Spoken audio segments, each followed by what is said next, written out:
네, 오늘은 훈련사역 개강 예배예요. 그래서 이번에 한 100여 분이 훈련 신청을 해주셨더라고요. 그래서 우리 훈련사역 개강인 만큼 옆 사람과 이렇게 한번 인사했으면 좋겠습니다. 훈련은 짐이 아니라 쉼입니다. 이렇게 인사할까요? 훈련은 짐이 아니라 쉼입니다. 네, 우리 훈련을 통해서 많이 쉬셨으면 좋겠습니다. 오늘 그래서 어떤 말씀을 준비할까라고 생각하다가 오늘 이 말씀이 떠올랐는데 한 번 더 그 말씀을 읽을까요? 함께 읽겠습니다. 시작. 나는 마음이 온유하고 나의 멍에를 메고 내게 배우라. 그리하면 너희 마음이 쉼을 얻으리니 이는 내 멍에는 쉽고 내 짐은 가벼움이라 하시니라. 아멘. 예수님이 제자들에게 어떻게 하면 우리가 쉴 수 있느냐라고 할 때 예수님이 어떻게 얘기하시냐면 내 마음을 배울 때 내 겸손함과 온유함, 그러니까 내 마음을 배울 때 닮아갈 때 쉼이라고 이야기를 하는데 그냥 닮아갈 수 있는 것이 아니라 멍에를 맬 때 그 멍에라는 거 아시나요? 소가 이렇게 밭갈 때 이렇게 목에 끼는 거 있잖아요. 농기구처럼 그 멍에 이거를 비유적으로는 이제 보통 이제 부정적인 의미로 구속함을 얘기를 할 때 그렇게 쓰는 건데 우리가 쉼을 얻을 수 있는 방법은 예수님을 닮는 것이고 예수님을 어떻게 닮을 수 있느냐 할 때 멍에를 질 때라고 예수님은 말씀하시는데 그 멍에가 무겁지 않고 가볍고 쉽다라고 이야기를 하고 있는 거예요. 그래서 저는 이 말이 무슨 말인지 몰라가지고 계속 찾아보고 고민해보고 그래서 제가 얻게 된 결론은 제 다이어트와 연관시켜가지고 좀 이해를 했는데요. 제가 90kg였는데 81kg로 빠졌어요. 근데 수련회 갔다 오니 4kg가 다시 쪄가지고 85kg가 되었어요. 그래도 살이 조금 빠져 보이시나요? 네. 갑자기 몸무게를 공개해서 죄송한데요. 그래서 제가 다이어트를 어떻게 했냐면 제가 집이 여기 은행동이라 가지고 남한산성에 올라가요. 그래서 남문으로 올라가면은 이 가팔라요. 그래서 운동할 때마다 너무너무 힘이 든 거예요. 근데 제가 그때마다 저는 다이어트를 이제 건강을 위해서 하는 거였거든요. 제가 너무 건강이 안 좋아지는 것 같아가지고 그래서 내가 조금 힘들어도 내가 나중에 아파서 힘든 것보다는 덜 힘들 거다라는 생각으로 운동을 하는 거예요. 그러니까 예수님이 그 멍에가 쉽다라고 얘기하는 것은 무슨 의미가 있냐면 예수를 닮아갈 때 그 힘듦이 예수를 닮지 않은 그 힘듦보다 더 가볍고 쉽다라는 이야기를 하는 거예요. 무슨 말인지 이해를 하시나요? 예수님을 따라가는 그 힘듦이 예수님을 따라가지 않는 힘듦보다 더 가볍다. 이런 얘기를 하는 거예요. 그러므로 우리가 예수를 따라갈 때의 그 멍에는 우리에게 뭐를 주냐면 쉼을 줘요. 결국에는 그 멍에는 그 힘듦은 쉼을 주는데 우리가 예수 그리스도를 따라 살지 않았을 때 그 힘듦은 나에게 짐이 되는 거예요. 이해하셨나요? 그래서 여러분, 그렇다면 훈련이라는 것은 우리가 예수님을 닮아가기 위한 그 멍에예요. 그래서 훈련은 쉬울까요? 어려울까요? 쉬워요. 어떤 것보다 쉬울까요? 훈련을 하지 않아서 힘든 것보다 훨씬 쉽다. 저는 이걸 이렇게 받아들였어요. 아멘이세요? 여러분, 훈련을 하는 것이 쉼이면 훈련을 안 하는 것은 나중에 짐이 되어서 돌아옵니다. 그렇기 때문에 아직까지 훈련 신청을 안 하시는 짐을 가지고 있는 분들은 훈련을 신청하셔서 쉼을 누리시길 소망합니다. 그래서 철학자 중에 키에르케고르라고 하는 철학자가 이런 유명한 말을 남겼어요. 함께 읽어볼까요? 시작. 천국으로 가는 것보다 지옥으로 갈 때에 더 비싼 대가를 치러야 한다. 멸망으로 인도하는 길은 좁다. 그것도 특별히 좁다.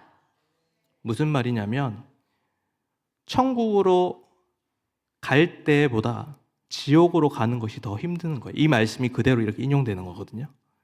그러니까 우리가 생각할 때는 천국으로 가는 것이 힘들다고 생각하지만 예수님의 이 말씀을 놓고 생각하면 지옥으로 가는 것이 훨씬 힘들다. 예수님을 따라 사는 것이 더 힘든 것 같은데 결국에는 예수님을 따라가는 것이 훨씬 그 멍에가 쉽고 예수님을 떠나 사는 것이 너무너무 힘들다. 이 얘기를 하는 것입니다. 그러므로 우리 여기 훈련을 준비하는 여러분들은 지금 예수님을 따라가는 그 멍에를 지신 거예요. 그러나 그 멍에는 쉽고 가볍다. 언제보다? 훈련을 안 하는 것보다. 우리가 훈련 안 하고 쉬는 것 같지만 그 쉼은 쉼이 아니라 짐이다. 그래서 여러분들이 이 마음을 가지고 훈련에 임하시면 여러분들에게 자유함이 있을 거라고 확신합니다. 그러므로 훈련을 통해 쉼을 누리시는 여러분들이 되길 소망합니다. 우리가 예수님을 믿고 하나님의 자녀가 되는 것으로 신앙생활이 끝이 나는 것이 아닙니다. 그래서 우리는 구원을 받을 때, 예수님을 믿을 때는 아주 한 문장이면 되지 않습니까? 예수를 믿을 수 있습니다. 단순하게 예수님이 날 위해 십자가를 지심을 믿음을 통해서 우리는 하나님의 자녀가 되어요. 그래서 누구든지 예수의 이름을 믿음으로 고백하는 자에게는 하나님께서 구원해 주시겠다라고 얘기를 하지만 하나님의 자녀가 이제 하나님의 제자, 그리스도의 제자가 되기 위해서는 그것보다 훨씬 많은 노력과 훨씬 많은 에너지와 훨씬 많은 지식과 훨씬 많은 힘이 필요합니다. 그래서 우리에게는 훈련이 필요하다는 사실입니다. 제가 군대를 다녀왔어요. 그래서 군대를 가면은 훈련생을 이렇게 배치받기 전에 훈련생으로 수료를 해야 자대에 들어갈 수 있습니다. 그래서 5주 동안 훈련 생활을 할 때마다 그 빨간 모자를 쓴 조교들은 계속 쫓아다니면서 하나하나 다 알려줍니다. 그래서 화장실을 가고 싶을 때 마음대로 가지 못합니다. 손을 들고 제가 화장실을 가도 되겠습니까? 손을 들고 물어보고 가야 합니다. 물을 마시고 싶어도 손을 들고 제가 물을 마셔도 됩니까? 하고 물을 마십니다. 또한 군인으로서 써야 하는 언어 그리고 내가 사용하는 물건들의 명칭 내가 옷 입는 법, 말하는 법, 식사하는 법, 군장을 어떻게 싸야 하는지, 총을 어떻게 쏴야 하는지, 텐트를 어떻게 쳐야 하는지, 행군을 어떻게 해야 하는지 아주 생활의 하나하나를 다 물어보고 다 가르쳐 주는 대로 해야 합니다. 그래서 민간인 때 가지고 있었던 모든 습관들이 그 훈련소에서 훈련을 받으면서 새로운 습관으로 이렇게 이제 변화되게 되는 거예요. 만약에 이 훈련소가 없으면 자대에 바로 간다면 너무너무 힘들지만 이 훈련소가 그러한 역할을 해주는 겁니다. 내가 옛 민간인의 모습을 벗고 새로운 군인의 모습을 입는다라고 하는 것이 그 훈련소가 우리에게 주는 습관입니다. 그래서 군대에서는 절대로 독단적으로 행동할 수 없어요. 반드시 상관에게 허락을 받고 물어보고 결정해야 합니다. 늘 자기가 마음대로 하고 싶어 하던 이 친구들이 그래서 그 훈련소를 통해서 그러한 군인됨의 모습들을 하나하나 배워가는 것이죠. 신앙생활도 마찬가지입니다. 신앙생활도 우리가 옛사람의 모습을 벗고 새 사람의 옷을 입지 않았습니까? 이제 옛사람에서 새 사람이 되었는데 옛사람의 모습이 아직 너무너무 남아있어서 우리는 훈련을 통해서 계속해서 나의 모든 일상 가운데 새로운 사람들의 모습들을 배워가고 훈련하는 것들이 필요하다라는 사실입니다. 저는요, 두 가지의 치명적인 결핍을 가지고 있는데, 첫 번째는 뭐냐면 기계를 못 따라요. 기계치예요. 그리고 또 한 가지는 방향을 잡고 이런 방향치예요. 기계치와 방향치.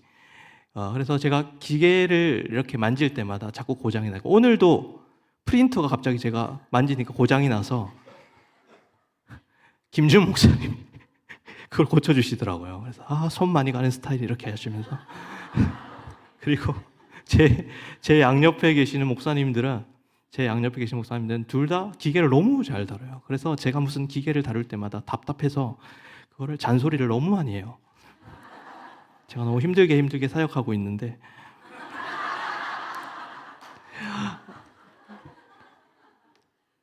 근데 제가 금요일에 제가 놀라운 일이 있었어요. 왜냐하면 박진우 목사님이 자꾸 저를 불렀어요. 그러니까 저한테 양준 목사가 위에 가서 그 전자칠판이 있는데 그거 장로님을 좀 알려드리라고 얘기하는 거예요. 그래서 박진우 목사가 양 목사가 그거 잘 다룬다고 이렇게 하는 거예요. 그 왜냐하면은 그 전자칠판이 3층이랑 5층이랑 한 대씩 있어요. 근데 제가 고등부를 맡기 때문에 매주 그 칠판을 씁니다. 그래서 제가 매일매일 그 칠판을 마주하고 다루기 때문에 그 칠판을 잘 다뤄요. 그러니까 매일매일 그 습관을 가지면 나의 단점을 넘어설 수 있겠구나 싶은 생각이 드는 거죠. 그래서 신앙에 있어서도 마찬가지예요. 습관이 너무너무 중요합니다. 제가 방향치인데요. 그래서 내비게이션을 봐도 맨날 방향을 잘못 가요. 근데 제가 내비게이션을 보지 않아도 잘 찾아가는 곳이 있습니다. 어디죠? 저희 집과 교회는 매일매일 가서 무의식 중에 찾아갈 수가 있어요. 그래서 저의 단점을 그렇게 습관화시키면 극복할 수 있다는 사실입니다. 여러분, 때로는 우리가 신앙에 있어서 깨달음도 중요하지만요, 가끔은 습관이 우리 영성에 영향을 미칠 때가 있습니다. 때로는 좋은 습관을 가지면 우리가 가지고 있는 부족함들이 채워지게 됩니다. 여러분, 훈련은요, 좋은 습관을 만드는 것입니다.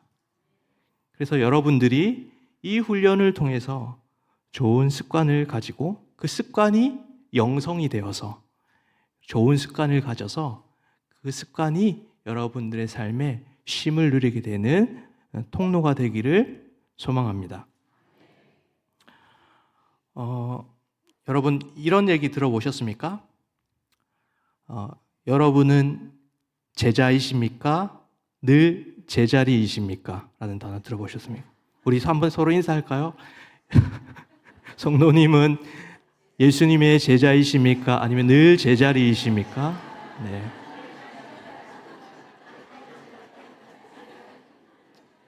그렇죠. 우리는 예수님의 제자가 되기 위해서 훈련을 받는데 맨날 제자리인 것 같아요. 매번 훈련을 받는데 시간이 지나면 또 돌아오고, 시간이 지나면 또 돌아오고. 그 닭 아시잖아요? 닭이 기억력이 3초잖아요. 우리도 영적으로 닭인지 모르겠네요. 계속해서 돌아서면 까먹고 돌아서면 까먹고. 그런데 위로가 되는 것은, 이 문제는 우리들만의 문제가 아니라 신앙의 선배들도 다 그렇다는 사실입니다. 그게 위로가 됩니다. 제가 위로가 되는 말씀 구절을 몇 개 가져왔는데요. 함께 살펴보겠습니다. 마태복음 26장 35절에 보면요, 제자들과 베드로가 이렇게 고백합니다. 이제 예수님과 제자들이 예수님과 함께 제자 훈련을 받았지 않겠습니까? 제자 훈련을 받고 예수님과 함께 동행하며 살았다가 이제 그렇게 결단해요. 내가 주와 함께 죽을지언정 주를 부인하지 않겠나이다. 강하게 어필하면서 내가 정말 이제 예수님의 제자로 살아가겠습니다 라고 하는데, 얼마 안 가서 베드로가 손을 펴 칼을 빼어 대제사장의 종의 길을 칩니다. 그리고 조금 더 밑으로 가면 제자들이 예수를 버리고 도망갑니다. 자, 35절에 절대로 부인하지 않겠습니다라고 한 그런 제자들이 예수님을 버리고 도망가고, 그 밑에 심지어 나는 그 사람을 알지 못하노라 하니라라고 하는 다시 제자가 아니라 제자리로 돌아오게 되는 그 위로를 우리는 이 말씀을 통해서 받게 되는 것입니다. 사단은요, 그래서 끊임없이 우리를 제자리에 살아가도록 합니다. 그래서 그 C.S. 루이스라는 작가가 그 사단의 그 마음을 정말 잘 읽어서 소설을 하나 썼는데, 사단의 입장에서 요 글을 쓴 거예요. 그래서 여기서 얘기하는 원수가 예수님을 얘기하는 거고, 환자가 뭐냐면 예수님을 믿는 사람을 환자라고 표현했어요. 우리 함께 이걸 한번 읽어보겠습니다. 시작. 절망할 필요는 없다. 어른이 되어 개종한 뒤 잠시 원수의 진영에서 머무르다 마음을 바꾸어 지금은 우리와 함께하는 사람들이 무척 많다. 내 환자의 정신적인 습관과 육체적인 습관은 여전히 우리에게 유리하다. 자, 사단은 압니다. 우리가 그리스도인이 되었지만 여전히 옛날 습관, 정신적인 습관과 육체적인 습관이 변화되지 않아서 여전히 자신이 유리하다라고 이렇게 이야기를 하고 있습니다. 사단은 끊임없이 우리가 옛날 모습으로 제자리로 돌아가게 만드는 것이 사단의 역할입니다. 그런데 달라스 윌라드라고 하는 사람이 요거를 약간 반박하면서 이런 얘기를 합니다. 아까 그 기억나시죠? 그 말씀, 제자들이 도망가고 칼을 잡고 도망가는 그것을 달라스 윌라드는 이렇게 얘기합니다. 다 한 번 더 읽겠습니다. 시작. 자동적으로 칼을 잡았던 과거의 손, 도망하는데 빨랐던 다리, 예수님을 메시아라고 고백했던 이를 망각해버리고 삶 속에서의 예수님과의 모든 관계를 부인하며 하나님을 저주하던 혐오스러운 혀 등 모든 것들이 이제 완전히 다르게 변했다.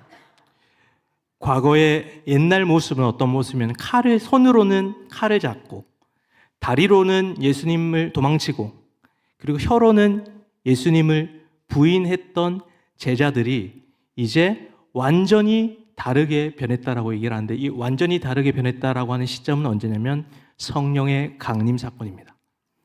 잘 보십시오. 아까 사단은 우리를 계속 옛 습관으로 제자리로 오게 만들죠. 옛날 모습으로 살아가도록 손을 펴서 칼을 쥐고 귀를 자르고 예수님께 도망가게 만들고 입으로 예수님을 부인하게 만들었던 그 사단의 전략. 그런데 성령님이 임하시면 이러한 모든 것들을 변화시켜서 사도행전에 보시면 그의 다리는 서서 그의 손으로 하나님을 찬양하고 그의 혀로는 주님을 예배하였다라는 표현이 나옵니다. 그러니까 사단은 계속해서 제자리에 머물게 만들고 성령의 하는 역할을 우리를 제자로 살아가게 만드는 것입니다. 여러분, 사단은 끊임없이 우리를 제자리로 돌아가게 만듭니다. 그러나 성령은 우리를 제자되게 합니다. 여러분, 이번 훈련을 통하여서 사단의 계략에 빠져 제자리로 돌아가시는 훈련생이 아니라 제자가 되는 훈련생이 되기를 소망합니다. 훈련은 그리고 결국에는 훈련을 통해서 우리는 내가 누구인지를 알게 됩니다.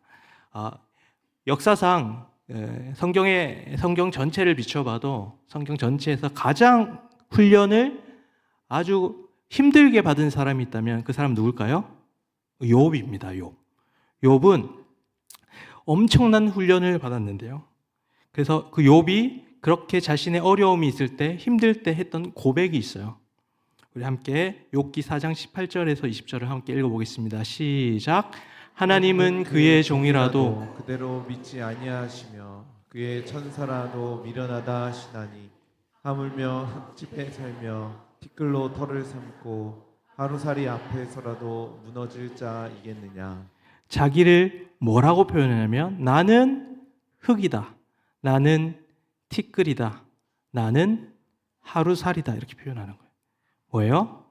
하나님을 잘 알지 못했던 욥의 초기의 모습은 자기를 뭐로 생각하는 사람이냐면 나는 먼지입니다, 나는 하루살이 같은 존재입니다 라고 했어요.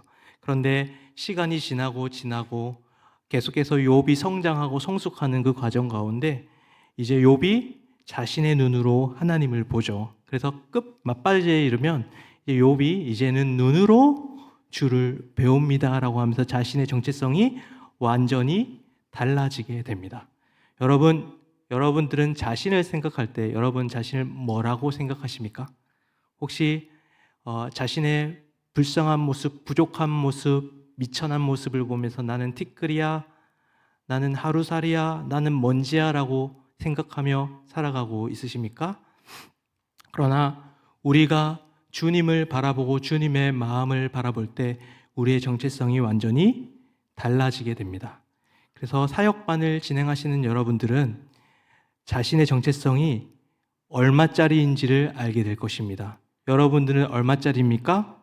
여러분들은 예수님 짤입니다. 여러분들은 먼지가 아닙니다. 티끌이 아닙니다.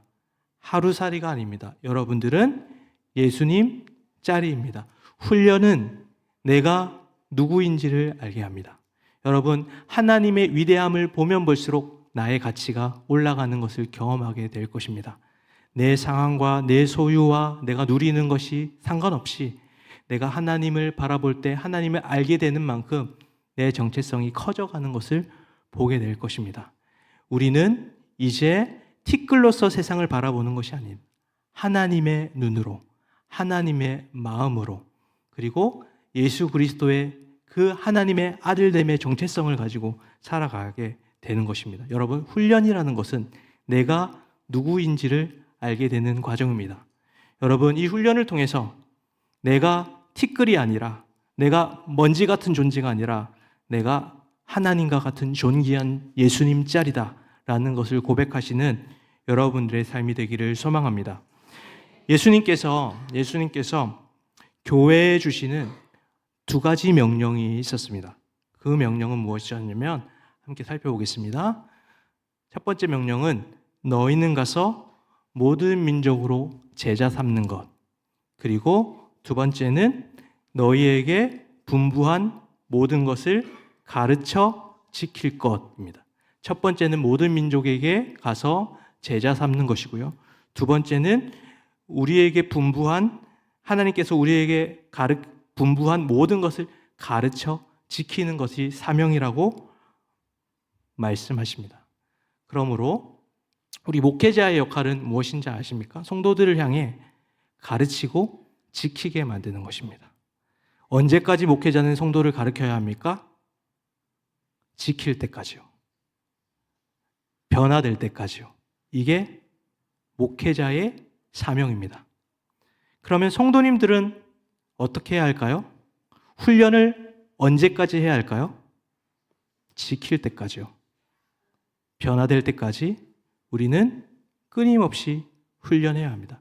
목회자의 사명이 끝까지 변화시킬 때까지 가르치는 사역이라면 성도님들은 내가 변할 때까지, 전인격이 변할 때까지 계속해서 배우게 되는 것입니다. 여러분, 그럼 훈련을 언제까지 해야 할까요? 아마도 천국 가는 그날까지 우리는 계속해서 훈련해야 할 것입니다. 왜냐하면 우리는 천국 가서야 완전해지는 존재이기 때문에 그렇습니다. 여러분, 우리 서로에게 그렇게 한번 인사할까요? 변화될 때까지 배우는 성도가 됩시다.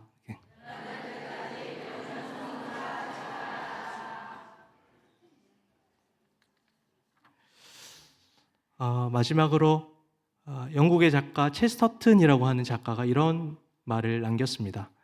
함께 읽어보겠습니다. 시작. 사람들은 기독교를 많이 시험해 보아 부족함이 있다는 것을 발견해낸 것이 아니라 기독교를 어렵다 생각하여 시험을 해보지도 않은 채 지나친다. 이 말이 우리에게 던져주는 메시지는 무엇이냐면 우리는 기독교의 진리가 얼마나 위대한 것인지를 끊임없이 우리의 삶 속에서 살아내보고 시험해봐야 된다는 사실입니다. 많은 사람들이 이 과정을 밟지 않고 그냥 포기하는 경우가 대부분입니다. 여러분, 훈련이라고 하는 것은 하나님 나에게 주신 진리를 삶 속에서 시험해보고 살아내보고 그것이 얼마나 위대한 진리인지를 경험해보는 것입니다. 여러분, 이번 훈련 가운데 주님이 우리에게 주신 그 진리가 얼마나 대단한 것인지를 끊임없이 시험해 보십시오. 삶 속에서 살아내 보십시오. 여러분, 기독교는 제사함으로 끝나는 종교가 아닙니다. 우리가 예수를 믿을 때 우리는 제사함 받고 끝나는 것이 아니라 예수를 믿을 때 예수는 우리에게 생명을 주십니다. 제사함으로 끝나는 것이 아니라 생명을 줘서 우리의 삶이 회복하고 우리의 삶이 역동하는 것으로 바뀌게 되는 것입니다. 여러분, 훈련을 통하여서 여러분 그 진리에 담겨있는 하나님의 생명을 경험하시는 우리 모든 훈련생분들, 성도님들 되기를 소망합니다.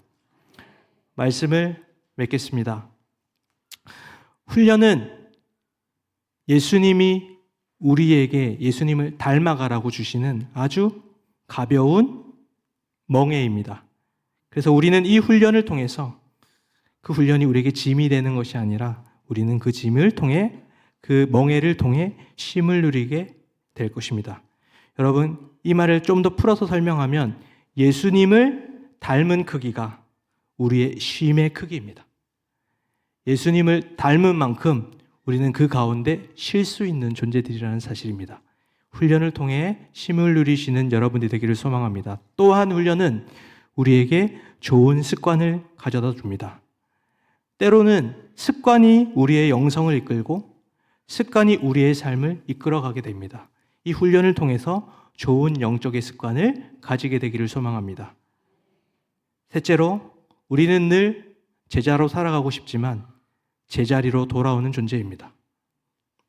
사단은 끊임없이 우리를 제자리로 돌아가게 만들지만 성령은 우리를 제자가 될 수 있도록 이끌어 가십니다.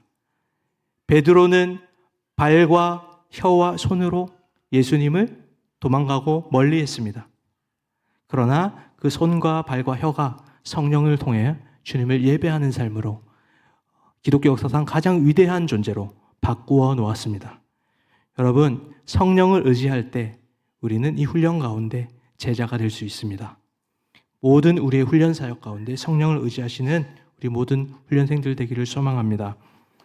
훈련은 우리가 누구인지를 알게 합니다.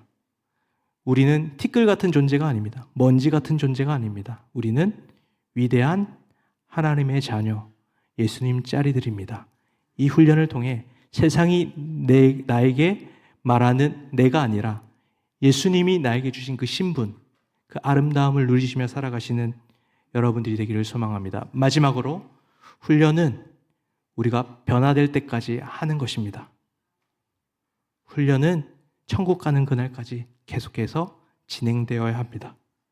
우리가 주님께서 그 훈련을 통해 주님께서 분부한 것을 지키고 살아내는 것이 우리들의 평생의 사명이 되는 우리 모든 성도님들 되기를 소망합니다. 함께 찬양하시겠습니다.